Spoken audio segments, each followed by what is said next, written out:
Class.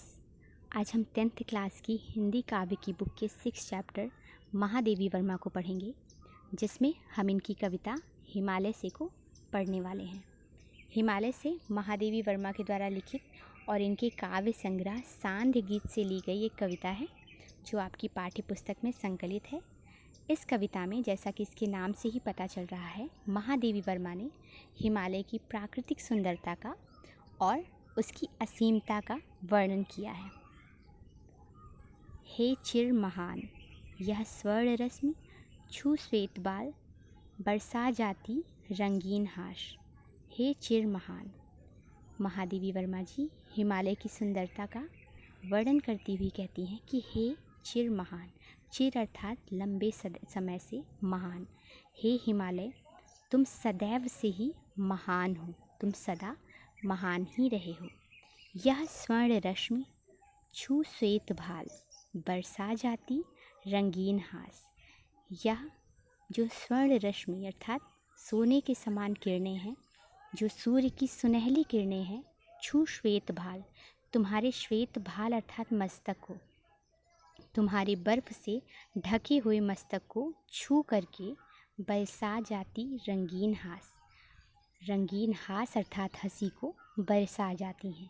हे हिमालय, तुम सदैव से ही महान हो और तुम्हारे बर्फ से ढके हुए श्वेत मस्तक पर जब सूर्य की सुनहली किरणें पड़ती हैं तो ऐसा लगता है कि मानो रंगीन हास बिखर गया हो, बरस गया हो। अर्थात जब तुम्हारे बर्फ से ढके हुए मस्तक पर सूरज की सुनहली किरणें पड़ती हैं तो ऐसा लगता है कि संपूर्ण प्रकृति हंसने लगी हो, उसमें एक रंगीन हास फैल गया हो। सेली बनता है इंद्रधनुष। सेली अर्थात सिर पर धारण की जाने वाली पगड़ी, और जो इंद्रधनुष है वो तुम्हारे सर की पगड़ी बनता है। अर्थात इंद्रधनुष तुम्हारे सर की पगड़ी के समान प्रतीत होता है। ऐसा लगता है कि तुम्हारे सर पर पगड़ी बांध दी गई हो। परिमल मलमल जाता बतास, और जो बतास अर्थात सुगंधित वायु है, जो शीतल वायु है, वो परिमल अर्थात सुगंध को मल मल जाता तुम्हारे शरीर पर मल देती है। और जो शीतल वायु है वो तुम्हारे शरीर पर, तुम्हारे अंग अंग पर परिमल अर्थात सुगंधित पदार्थों का मलमल अर्थात लेपन कर देती है। शीतल वायु तुम्हारे शरीर पर सुगंधित पदार्थों का लेप करती रहती है। पर रागहीन तू हिमनिधान। हे हिमनिधान, हे हिमालय, परंतु फिर भी तुम रागहीन हो, तुम वैरागी के समान हो। महादेवी वर्मा कहती हैं, हे हिमालय, तुम सदैव से ही महान हो। तुम्हारी बर्फ से ढके हुए श्वेत मस्तक पर जब सूर्य की सुनहली किरणें पड़ती हैं तो ऐसा लगता है कि प्रकृति में एक रंगीन हास्य बरस गया हो। और जो इंद्रधनुष है वह ऐसा लगता है कि तुम्हारे मस्तक पर किसी ने पगड़ी बांध दी हो। शीतल वायु तुम्हारे शरीर पर तरह तरह के सुगंधित पदार्थों का लेप करती रहती है, परंतु हे हिमनिधान, हे हिमालय, तुम सदैव से रागहीन अर्थात वैरागी ही हो। आगे महादेवी वर्मा जी कहती हैं, नभ में गर्वित झुकता न शीस, पर अंक लिए हैं दीन छाल। हे हिमालय, तुम्हारा जो मस्तक है, जो शीश है, वो नभ में गर्वित, नभ में आकाश में गर्व से खड़ा रहता है। तुम्हारा यह जो शीश है ये आकाश में गर्व से ऊंचा खड़ा रहता है, झुकता ना, यह किसी के सामने भी झुकता नहीं है। हे हिमालय, तुम आकाश में अपने सिर को गर्व से ऊंचा किए रहते हो, तुम्हारा सर किसी के सामने झुकता नहीं है। पर अंक लिए है दीन छाल, परंतु तुम इतने महान हो कि तुम दीन छार अर्थात मिट्टी को, जो दीनहीन मिट्टी है, उसको भी अपने अंक अर्थात गोद में लिए हुए हो। एक तरफ तो तुम इतने महान हो, इतने विशाल हो कि तुम्हारा जो मस्तक है वो आकाश में गर्व से ऊंचा खड़ा रहता है और किसी के सामने नहीं झुकता। दूसरी तरफ तुम इतने उदार और महान हो कि तुमने अपनी गोद में दीनहीन मिट्टी को धारण कर रखा है। मन गल जाता नत विश्व देख, तुम्हारा जो मन है वो गल जाता है, पिघल जाता है, नत अर्थात झुके हुए विश्व को देखकर। अपने सामने अपने समक्ष इस संसार को झुका हुआ देख करके तुम्हारा कोमल जो मन है वो पिघल जाता है, तन सह लेता है कुलिश भार। परंतु तुम्हारा जो तन है वो कुलिश अर्थात कठोर से कठोर भार को भी सह लेता है। अर्थात यहाँ पर क्या होता है, जब सूर्य की किरणें पड़ती हैं तो बर्फ़ पिघलने लगती है जो हिमालय पर उपस्थित होती है।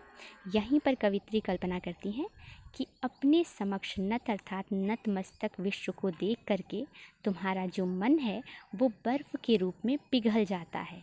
तुम इतने कोमल हो, तुम इतने उदार हो, तुम्हारी कोमलता इतनी अधिक है कि अपने सामने संसार को झुका हुआ देख करके तुम बर्फ़ के रूप में पिघलने लगते हो।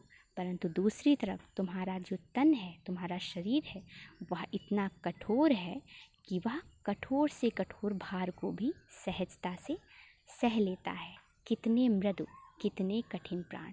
एक तरफ तुम कितने मृदु अर्थात कितने कोमल हो हे हिमालय, तुम अंदर से कितने कोमल हो, किंतु कितने कठिन प्राण।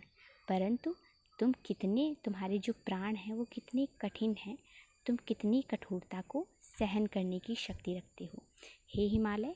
तुम अंदर से तो अत्यंत कोमल हो, किंतु तुम कठोर से कठोर चीज़ों को भी सहन कर लेते हो हिमालय। तुम्हारा जो मस्तक है वो नभ में गर्व से ऊंचा खड़ा रहता है और किसी के सामने झुकता नहीं है। लेकिन दूसरी तरफ तुम इतने उदार हो कि तुमने अपनी गोद में दीनहीन मिट्टी को धारण कर रखा है। संसार को अपने सामने झुका हुआ देखकर तुम्हारा मन बर्फ़ के रूप में दया से पिघल जाता है। तुम्हारा जो शरीर है वो कठोर से कठोर भार को भी सहन कर लेता है हे हिमालय। तुम कितने कोमल हो, किंतु तुम कठोरता को सहन करने की शक्ति भी रखते हो। टूटी है तेरी कब समाधि, झंझा लौटे सत हार हार। हे हिमालय, तुम एक तपस्वी हो, एक बहुत ही कठोर तपस्वी हो। टूटी है तेरी कब समाधि, और हे तपस्वी तुम्हारी समाधि कभी भी टूटी नहीं है। तुम्हारी जो समाधि है वो कभी नहीं टूटी हे हिमालय। तुम एक कठोर तपस्वी की भांति समाधि लगाए हुए हो जो कभी टूटी नहीं है। झंझा लौटे शत हार हार। झंझा अर्थात आंधियाँ, शत अर्थात सैकड़ों, सैकड़ों आंधियाँ तुम्हारी समाधि को तोड़ने के लिए आई और हार करके वापस चली गई। सैकड़ों आंधियाँ आई और हार करके लौट गई, लेकिन तुम्हारी ये समाधि नहीं टूटी। इस समाधि को आंधी के सैकड़ों झटके भी भंग नहीं कर सके और टकराकर हार मानकर वापस चले गए हे हिमालय। तुम एक ऐसे तपस्वी हो जिसकी समाधि कभी नहीं टूटी, और तुमसे टकराकर सैकड़ों आंधियाँ हार करके वापस लौट गई। बह चला द्रगों से किंतु नीर, सुनकर चलते कड़की पुकार। लेकिन सुनते जलते कड़की पुकार, सुनकर जलते कड़की पुकार अर्थात धूप से जलते हुए धूल के कड़ों की पुकार सुनकर तुम्हारे जो द्रग अर्थात नेत्र हैं उनसे नीर बह निकलता है। यहाँ पे फिर वही बात कही गई है कि तुम्हारा मन इतना कोमल है कि वो धूप से जलते हुए धूल के कड़ों की पुकार को सुनकर भी नेत्रों से बह निकलता है। धूप से जलते कड़ों की पुकार सुनकर तुम्हारे नेत्रों से भी नीर बह निकलता है। परंतु सुख से विरक्त, तुम सभी सुखों से विरक्त हो, दुख में समान, और हर सुख और दुख में समान रहने वाले हो। अर्थात तुम सुख से बहुत अधिक प्रसन्न नहीं होते और दुख से विचलित नहीं होते हो। महादेवी वर्मा जी कहती हैं, हे हिमालय, तुम कठोर तपस्वी की भांति समाधि लगाए हुए हो। इस समाधि को आंधी के सैकड़ों झटके भंग नहीं कर सके और टकरा करके हार करके वापस चले गए। एक ओर तुम इतने कठोर हो, दूसरी ओर तुम इतने अधिक कोमल हो कि तुम धूप से जलते हुए कड़ों की पुकार को सुन करके अपने नेत्रों से आंसू बहाने लगते हो। तुम्हारे नेत्रों से नीर बह निकलता है। तुम सुख से विरक्त हो और सुख और दुख में समान रहने वाले हो।